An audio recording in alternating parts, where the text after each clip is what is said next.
Hello, Inokenti here, and we're doing another one of these because I've completed another FromSoft game, and I'm starting to hate myself, really. Um, it's Bloodborne this time, so this is Bloodborne bosses tier list. Just fair warning, I hated all of the bosses. Some of them I hated less, but I did in some way kind of hate all of them for different reasons. I'll try and go into it, why I liked Bloodborne overall. I want to tentatively say I did enjoy a lot of my time in it. I really like the aesthetics, the style. I like the sort of the transition of the night cycle. I guess I wouldn't call it day because you never really see day properly, but sort of night cycle stuff. That was all cool. Locations, enemies. In general, there was one area that really frustrated me, and it was a side area I left. You'll see because of the bosses. But the bosses were... Wow. So we really have just three categories for the bosses here. Music's getting loud. Let me turn that down a bit. Good. It's a good boss. Fine. I guess I beat them. I might have not had too much trouble or not had too much of a issue or problem with how long it took. Whatever. Trash is... Oh boy. There are going to be a few in here. Okay. Cleric Beast. Cleric Beast is a good boss. It is optional, but it's fundamentally it's fine. I kind of, in retrospect, want to put it in good because I went in and just took my time and killed it on the first go.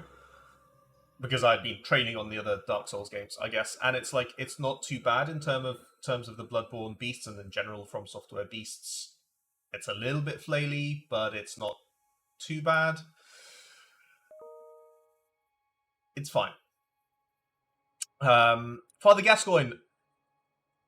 Okay, so Cleric Beast is fine, top of fine. Father Gascoigne is probably actually good. So it's a hunter boss. You have to understand your own moveset to understand their moveset.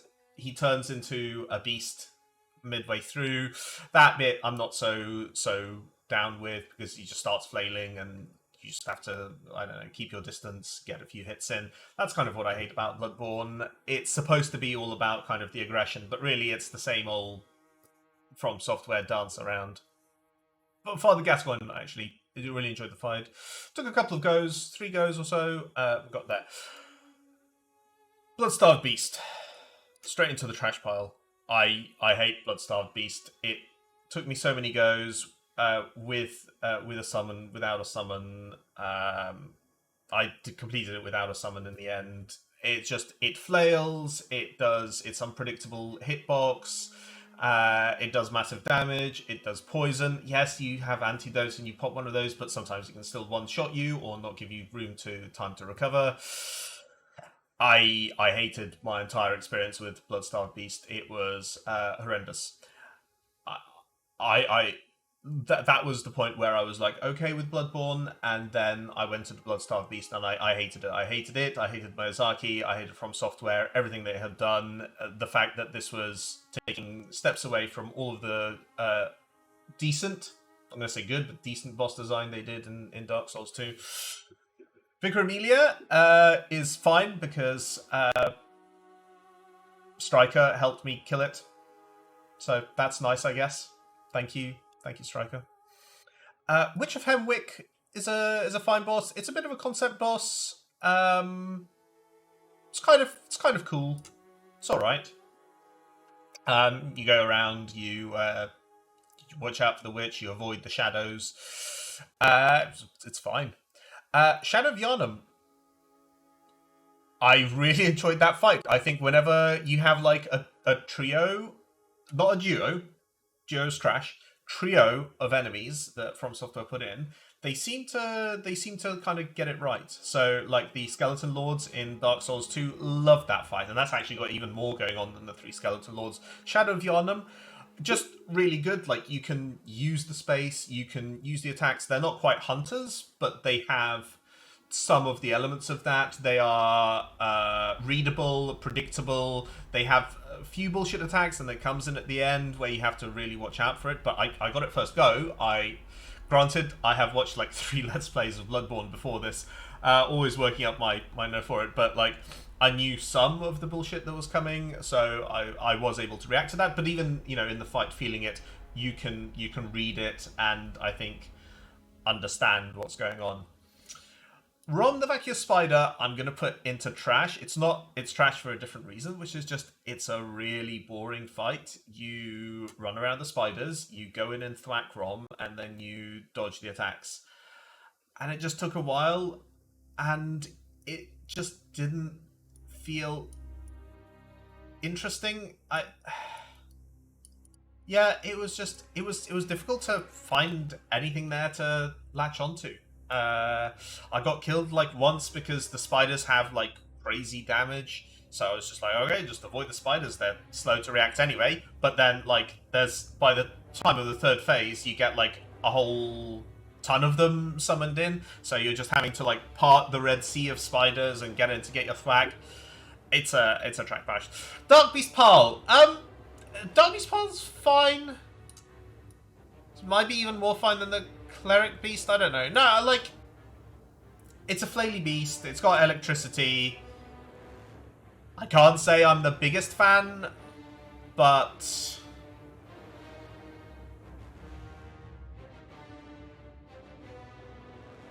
fine.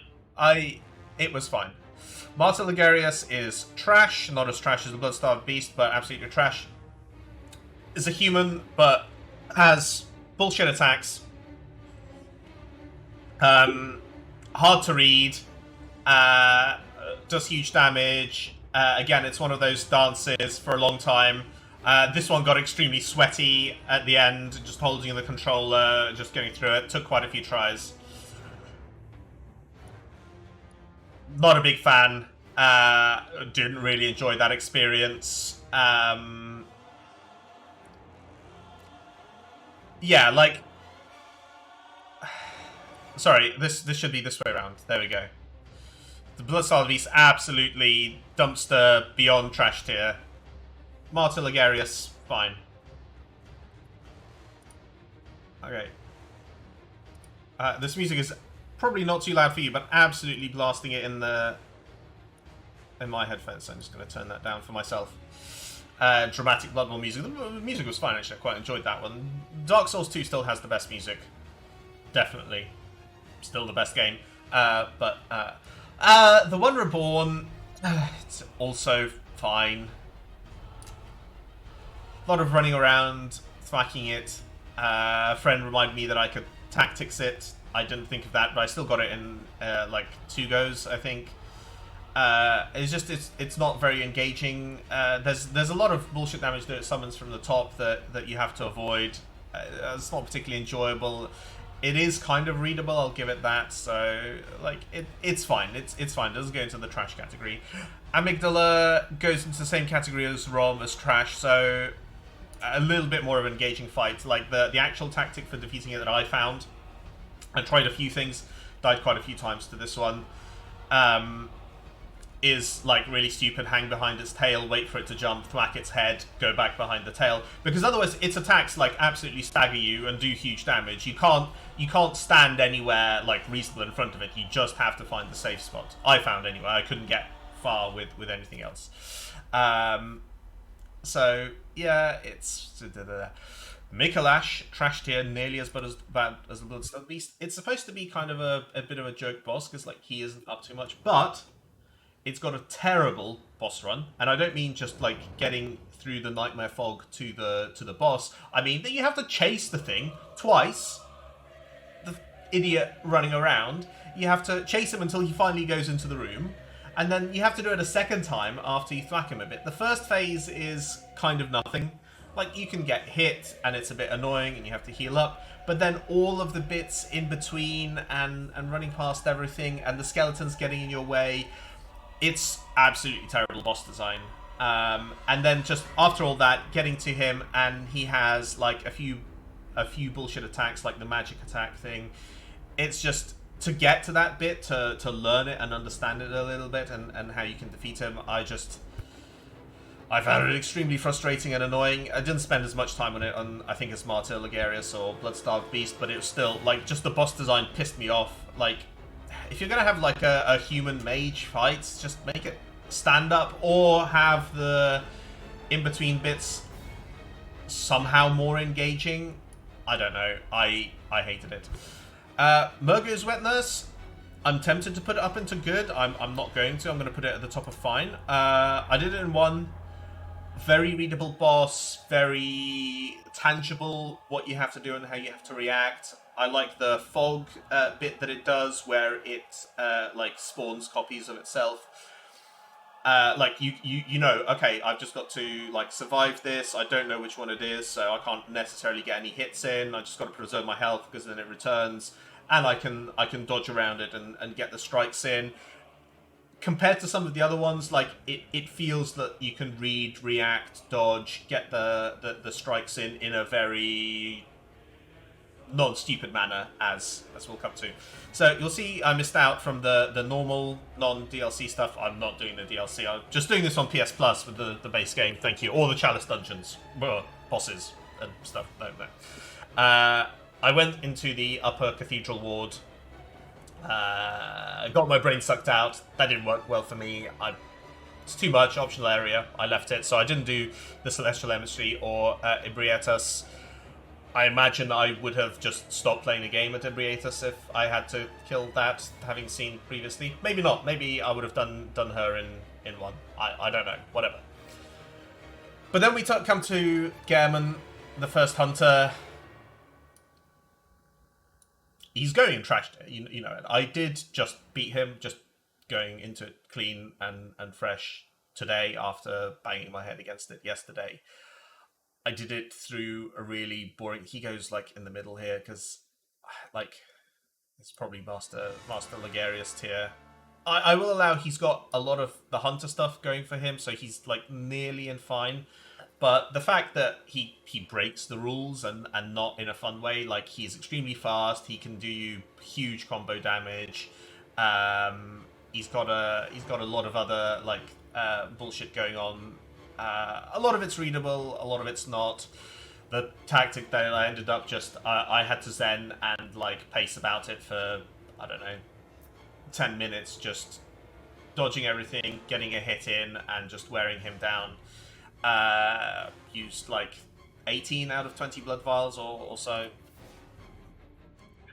I just didn't enjoy that experience. Either the lead up to it or when I eventually managed to do it. Moon Presence is fine.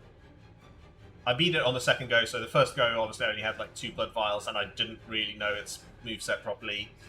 So a little bit of learning that one. I then killed it.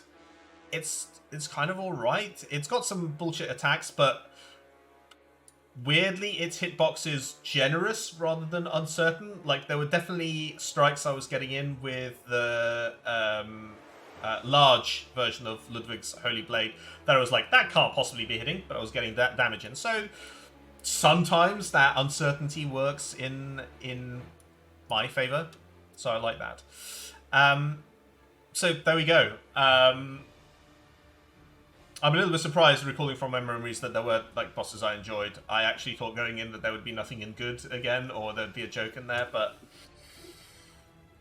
still a lot of trash and a lot of stuff which is just like, okay. Like, if I was going to fight any bosses again, it would probably be just like these top 3.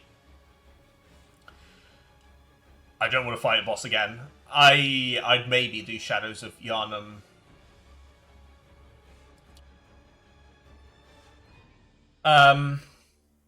So yeah, that's Bloodborne. I hope I'm so glad that there are so many bosses I didn't have to do. I didn't want to do. Like, these all sound...